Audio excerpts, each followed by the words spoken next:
Dave Corinth here. Welcome to my shop. Today, I'm going to tune up this HS&B Rev-O-Noc number 7 plane made by Stanley or Union. Well, it's Stanley parts. It's a Rev-O-Noc. So let's get started. So here is the HS&B Rev-O-Noc that I bought on eBay. These are made by Stanley.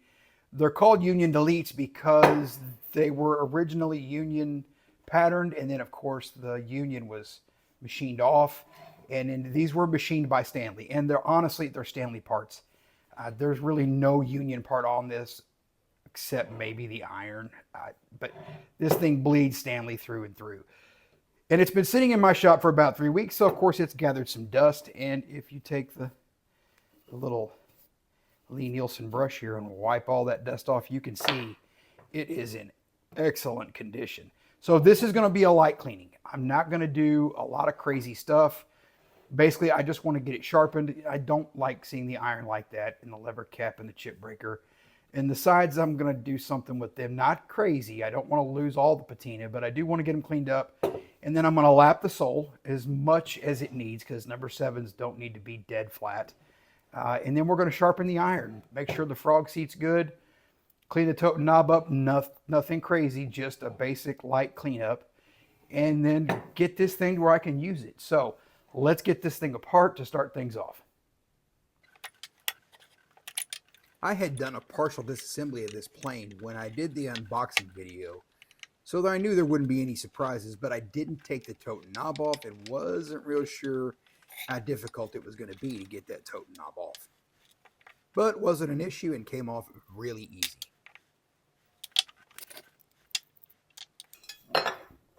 I'm going to start this off by giving this a bath in Simple Green. Simple Green removes all that grit and grime, and it doesn't hurt the Japanning or the bare metal. When I first started tuning and restoring planes years ago, I would actually soak these things in WD-40. And I have found that Simple Green is so much more effective, and it's easier to clean up when you're done. And this plane was in such good condition, it didn't take just a few minutes to clean it up.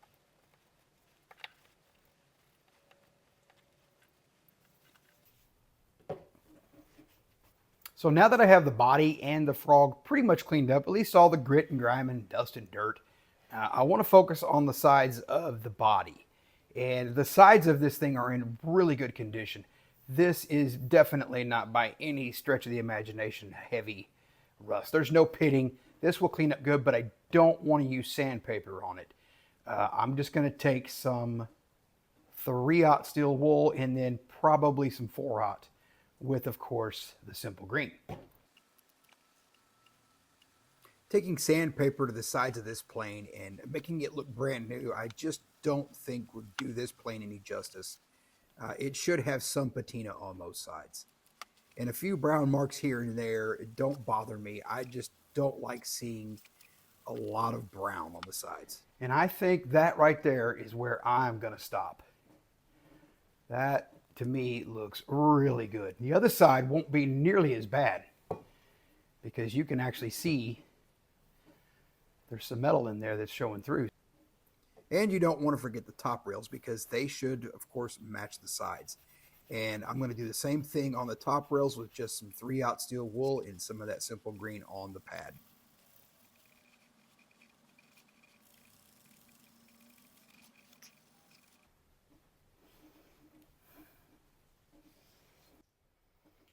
And this side didn't take nearly as long as the other. It had apparently not been exposed to whatever caused this browning as much as the other side. So this side went a lot faster.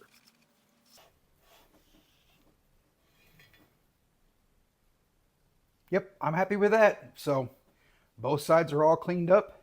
Get this top rail and then we'll have the body pretty much done. Now for the frog, really the only thing I really want to clean up on this is the lateral. And there's not much on it. It's just light surface rust. So this shouldn't take too long to clean up. The face of the frog looks outstanding. And of course the frog seat looks good too. So not, and right even around the bottom of the adjustment stud, that's actually really clean. So I'm not going to have to remove that to clean it. So, and I'm not going to take the yolk out to clean it. I think it looks fine just like it is. So all we're going to do is clean this up, and then frog will be ready to lap onto that body.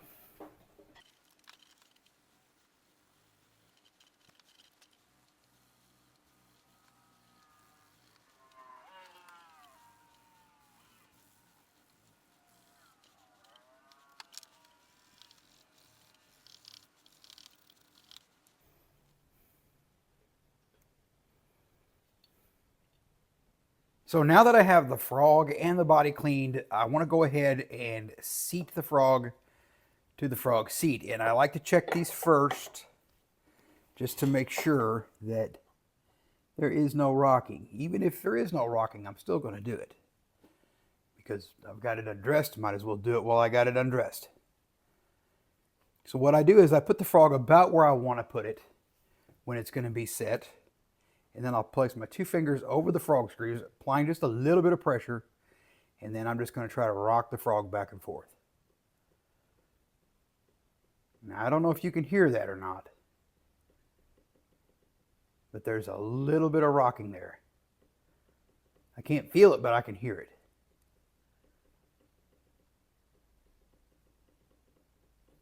So somewhere, this doesn't make to that perfect. So I went ahead and took some 400 grit sandpaper, and I've kind of polished this up so you can see how polished it is. And then I did the same thing on the frog seat. And next I'm going to take this lapping compound, and I'm going to put just a little bit on the frog seat, and then run this frog back and forth until that little bit of noise goes away. And when you do this, you've only got about a 1/4 inch of travel. If you go too far back, the tip of the frog, or the leading edge of the frog, will actually begin to ride up on this beveled section, and then you'll actually round it off like that. So there's only about a 1/4 inch that you can move back and forth, about like that. So it is a little bit tedious, but on these frog seats that, you know, there's just a hair out, I have found this is the best way to do it. So let's get some rubbing compound on this frog seat and get this thing lapped.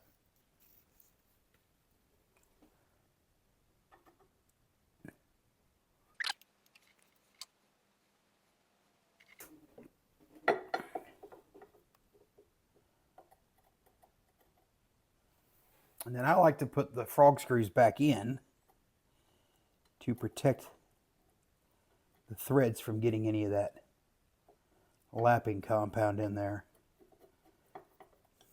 And I'm not tightening them down. All I'm doing is just threading them to prevent that lapping compound from weeping in there. Okay, so now let's just start rocking it back and forth.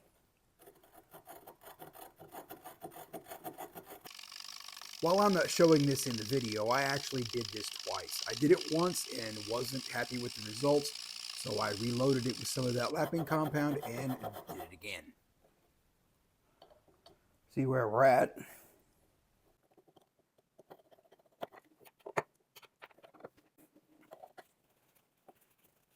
So now anywhere there's a dull area here, that's where it's making contact. So I'm getting good contact here in the middle, and I'm getting good contact through here.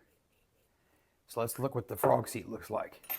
Now when I clean these, I put those frog screws back in so I don't inadvertently push some of that lapping compound into one of those threaded holes.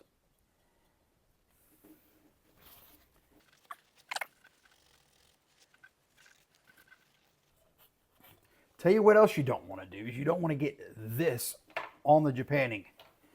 Yeah, that will really ruin your Japanning. As soon as you try to rub it off, all you're doing is grinding it in there. So you got to be kind of careful here when you're getting this compound off. So I got 90% of it off. Now I'm just going to go ahead and try to wipe the rest of it off.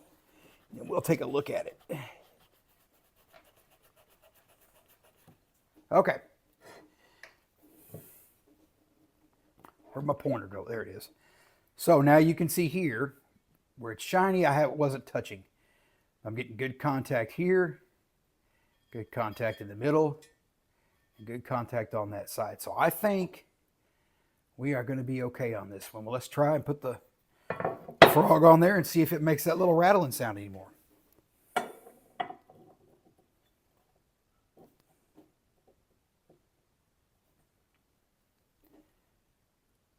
It's gone.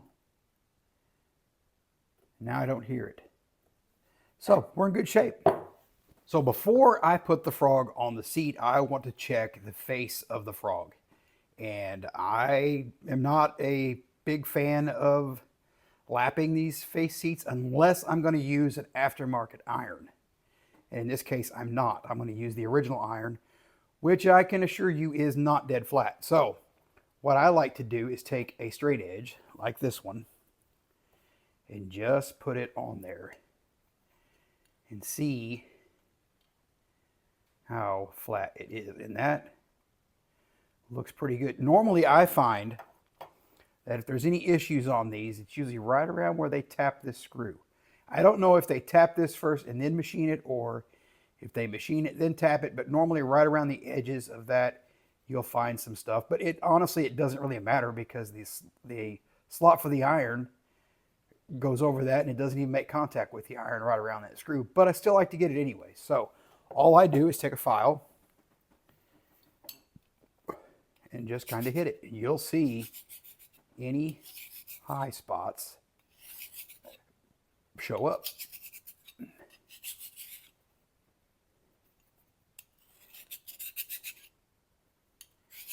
And I'm not worried about getting this to the nearest 10 millionth of an inch. All I want to do is get it right around here, because this one's pretty good. This is a straight edge. And you can see that is pretty good. Okay, now before I put the frog on the body, I like to put a little bit of 3-in-1 on there. Just a dab. And a little bit in those threads. And then just kind of work it in. Like so. And then do the same to the bottom of the frog.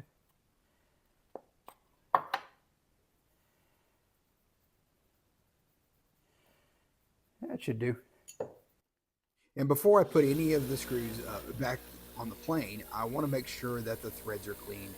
And basically that the screws look a little better, because they do have some rust on them. But it's just flash rusting. It's nothing major.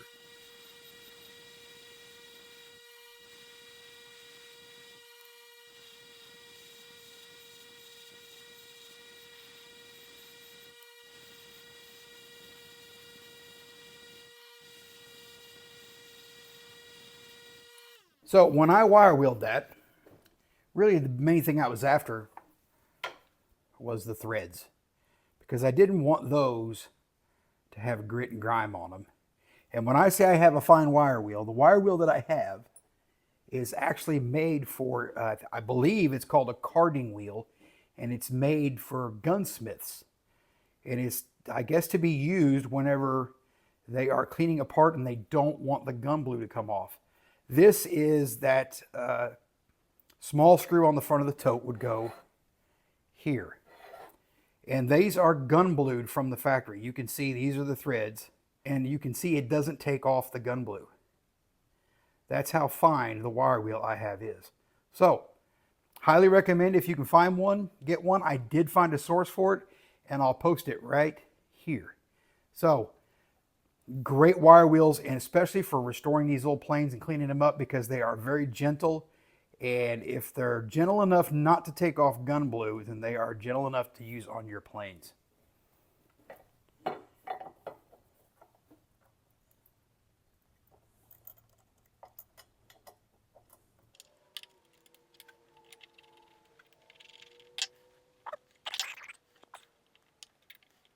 Okay. It looks like it's pretty parallel with the mouth. I'll do some fine tuning on that once we get this project a little further along. But for now, I want to get that in so I don't lose any parts. Because I know me, I will lose parts. And yes, I did hit this with a wire wheel, but not enough to take off all that patina. You can see there's still a little bit of brown there, which I kind of like that. So it would kind of look funny if this was all super shiny or whizzed or polished or hit with a buffing wheel. Kind of needs to look a little bit old. Okay, so there is the body with the frog attack. That's why I said I need one of them wide angle lenses, because my God, you can't, this won't even, all you can see is this part, My goodness, this thing's huge. So next we're gonna go ahead and clean these up. And this is not gonna take very long because I am not gonna do much to these. All I'm gonna do is hit them with some paste wax. This is the original finish on this tote and on the knob. And these are made out of mahogany, not rosewood. So all I'm doing here is just rubbing in some of that Johnson's paste wax all over the tote, making sure I get it in all the nooks and crannies. And then I'll do the same thing to the knob and then let them sit about 10 minutes and then wipe that off with a cotton cloth.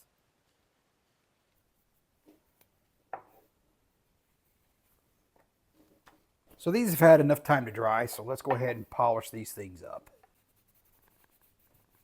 Oh my. Yeah, that makes a difference.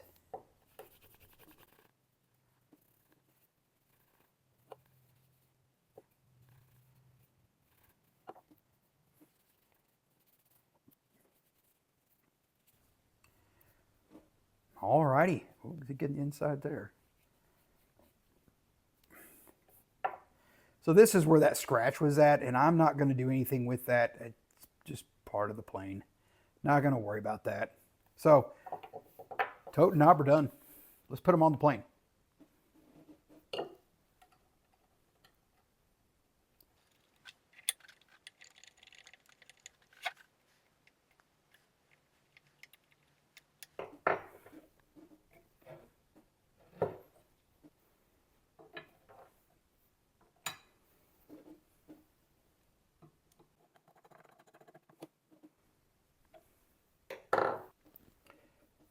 On the adjustment knob, I'm not going to do much to it. This thing's in excellent condition. It's not that dirty. I'm not going to really clean this. All I'm going to do is just knock that dust off because it's got dust on it. And even inside the gullets, you can still see some of the original luster from when it was new. So I am not going to do much to this. And all I'm going to do is put a little bit of flukum juice on it, or some call it WD-40. And then hit it with a little piece of 4/0 steel wool, lightly, just to kind of get that dust out of there. Good enough. And then clean the shoulder here, or whatever that part's called. I think that's the shoulder. I don't know what that's called. But anyways, let's go ahead and get that cleaned out a little bit.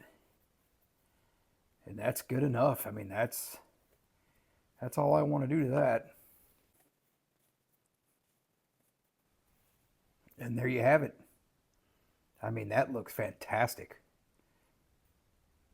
The adjustment knob's pretty easy to install. All you got to do is just thread it onto the rod, pull the yoke up, it'll slide over the top. You just got to remember, these are left-handed threads.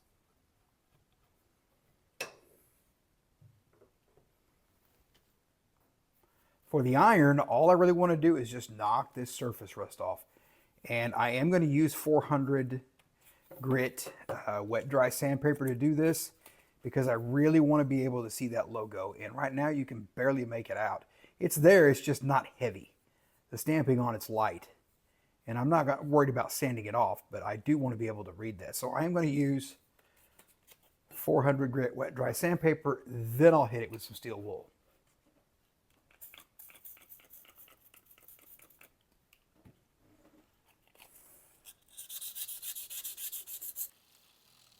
Now, I know a lot of folks are saying, just leave that patina on there, but there's something about seeing rust on something that's supposed to cut, and I don't like that. So On the iron and the chip breaker, I always try to make sure that they at least look as good as they possibly can. And now you can see that HSB and Co. Rev-O-Noc logo. And that came out really well. I mean, I'm happy with that. So I'm going to hit this with my superfine wire wheel and then probably some 4/0 steel wool, and then we'll get this thing ready to sharpen. But first, let's go ahead and clean the chip breaker.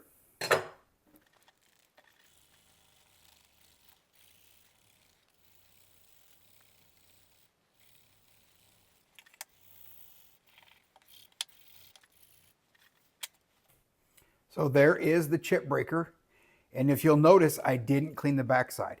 This is gun blued and I don't want to remove that. So we're going to leave the back just like that. Let's get the lever cap next. Now I am not going to hit the lever cap with this because this is cast iron and I want it to kind of have a little bit of patina on it. So all we're going to do is hit it with that 3/0 steel wool and some of that simple green and just kind of get some of the grit and grime off of it and then walk away.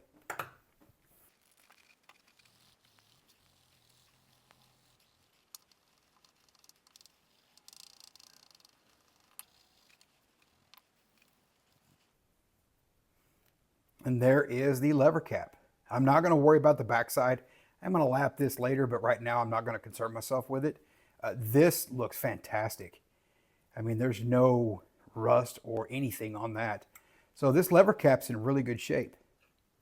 So I wanted to point out a couple things about this iron, and I reground it. You can see here.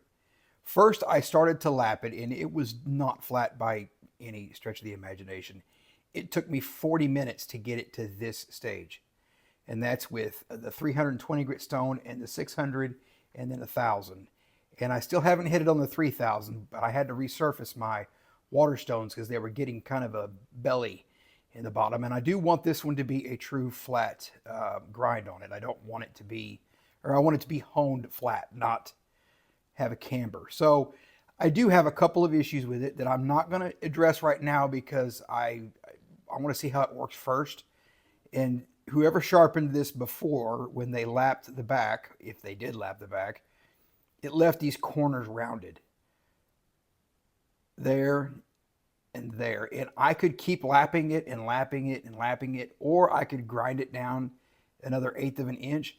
But for now, I just want to leave it like it is because 99.9% of what I'm going to do with that plane is going to use about 80% of this iron. Very rarely will I ever get something out on the ends. So for now, I'm just going to leave it like that and see how it does. And you can see if I go over here, it's almost a mirror finish.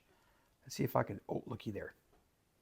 So there's the till behind me. It is polished pretty good, but I want to go ahead and hit it on this 3,000 stone just to work it up a little bit more. And I think we'll be good to go on it. And these things are massive. This is that Rev-O-Noc iron, and I'm telling you, that's a Stanley iron. Look at the difference. And these are laminated. You can actually see right here the lamination. So this is the tool steel section, and then back here is not hardenable steel. So it is a laminated iron, and honestly, it doesn't bother me. And you can also see it. I don't know if you can see that. There it is. There's that line right there. So this is the part of the iron that does the business. And this part back here is not hardened steel. So the chip breaker, I do want to take a little bit to talk about that because this is not like your standard Stanley. It doesn't have that little bump out here because it doesn't need it since this iron is so thick. But what I want to do to this one is I want this leading edge here to be dead flat so that when it seats to that iron, there is no light that I can see through it and no shavings or anything can get in between it and the iron. And having that seated to the iron firmly with no gaps will ensure that everything it seats well, and less chance of anything chattering. And I also like to polish the edge of the chip breaker. Having this edge polished lets the shavings curl up smoother, and you get less chance of it clogging. And once I'm done with that, I'm going to lap the leading edge of the lever cap to make sure that this seats to the chip breaker nice and firm. Having the chip breaker or the lever cap, the chip breaker, and the iron seated perfectly against that frog will ensure that this plane works better, and you'll get less chance of chatter, and you'll get finer shavings with it.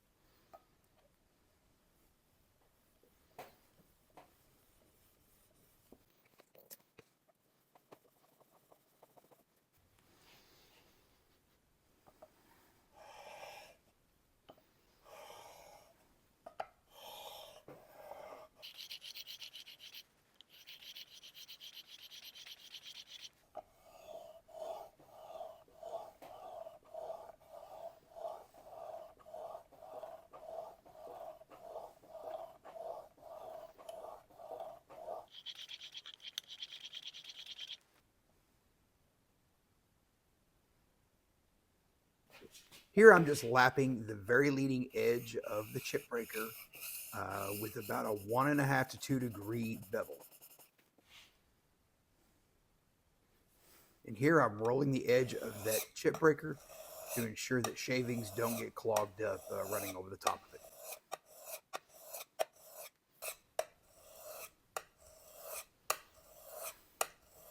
And here I'm going to knock that burr off that rolling over has left in the bottom of the chip breaker. And finally, we're going to lap the leading edge of the lever cap so that it seats on top of the chip breaker firmly. So now I'm ready to put the chip breaker on the iron, and I put a 5 degree micro bevel on this, and it is sharp up to 10,000. And this is the chip breaker. What I've done was I put just a hone on this side with 600 grit diamond stone, and then of course I did the same thing to this side. I just rolled the edge over to make sure it's nice and smooth, and that is as smooth as you could want it to be. That's more than smooth enough that a shaving is not going to get stuck there and clog. And then of course this is actually 1 or 2 degrees off the plane of the chip breaker, and that puts a very sharp point on the end of it, and that way it ensures that there is no gap between the chip breaker and the iron. So when I put the chip breaker on there,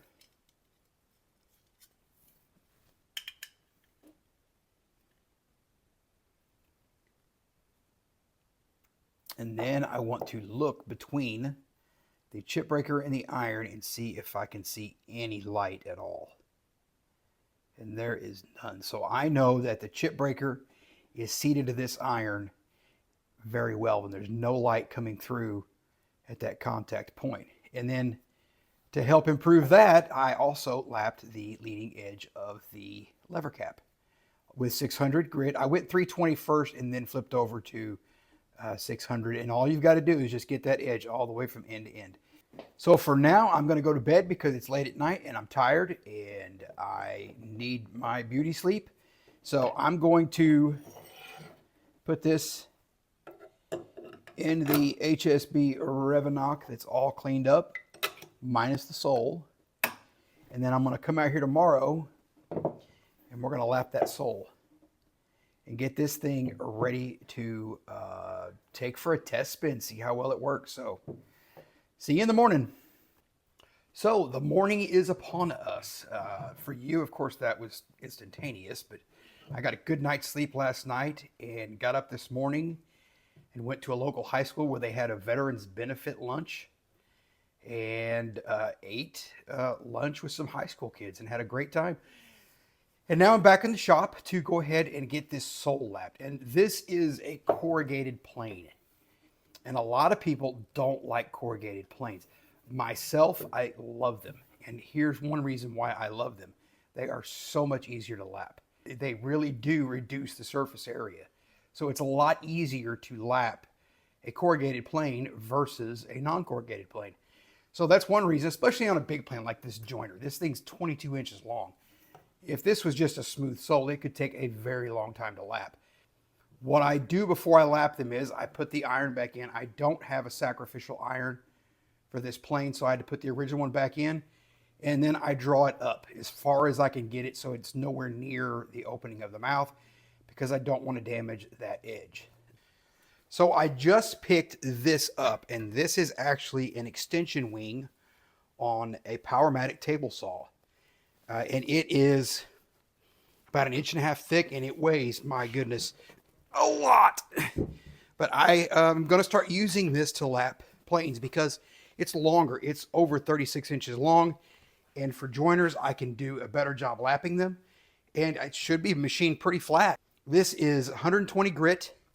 And I do have it glued to the top of this wing. So that way it doesn't slide around. I don't have to tape it. So we're going to try to lap it with this and see how well it works.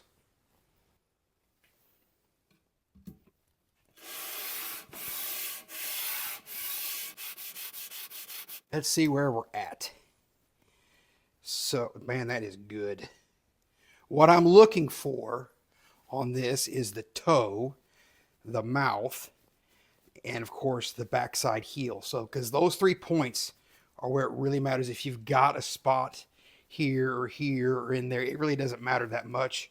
What you really want is a good place to start, the middle, and the end. And this one looks like it's not going to take that long to lap. So, good deal.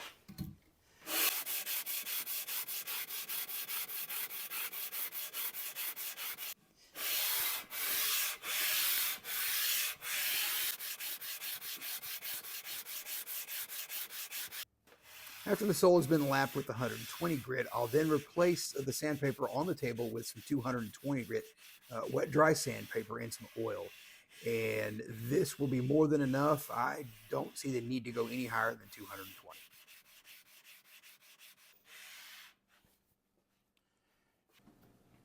So there is the result of the lapping, and I'm happy with how that turned out. A good contact on the toe, both sides of the mouth, and of course the heel. There's 2 spots that didn't completely lap out. There's 1 spot right there. I'm not concerned about that. And a little spot right back here. Not concerned about that either. Next, I want to go ahead and hit these edges with a file just to relieve them and make sure there's no burrs sticking out on the sides or on the bottom.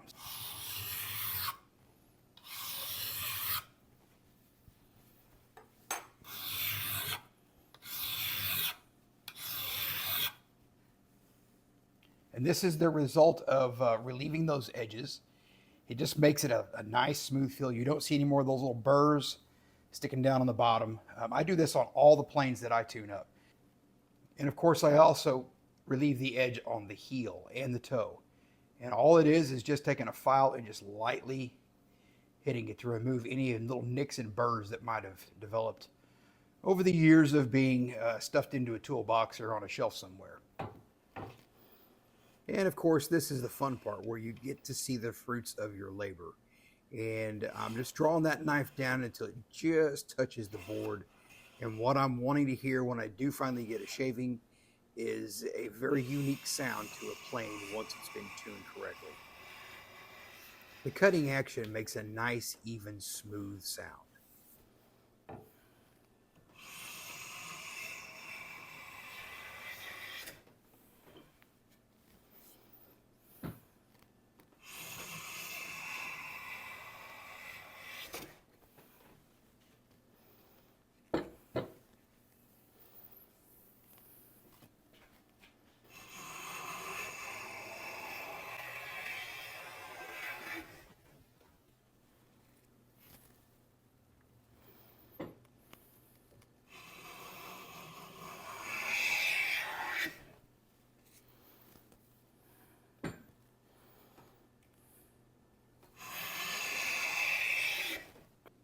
Well, I think this plane turned out great. All I have left to do is apply some Johnson's paste wax to the Japanning, of course, to the sides and to the sole to keep it from rusting. And I could not be happier with the way this plane performed. Keep an eye out for those HSB Rev-O-Nocs. They're great planes, and anytime I see one, if it's in decent shape, I buy them because they make great user planes. This one is in such good condition, it could easily be put on someone's shelf, but I don't have shelf queens. If I have them, I use them, and this one will certainly get used. So thank you for watching. Comment, like, and subscribe, and I'll make more. And I really hope I find some more of these Rev-O-Nocs, because this thing is fantastic. Thank you for watching.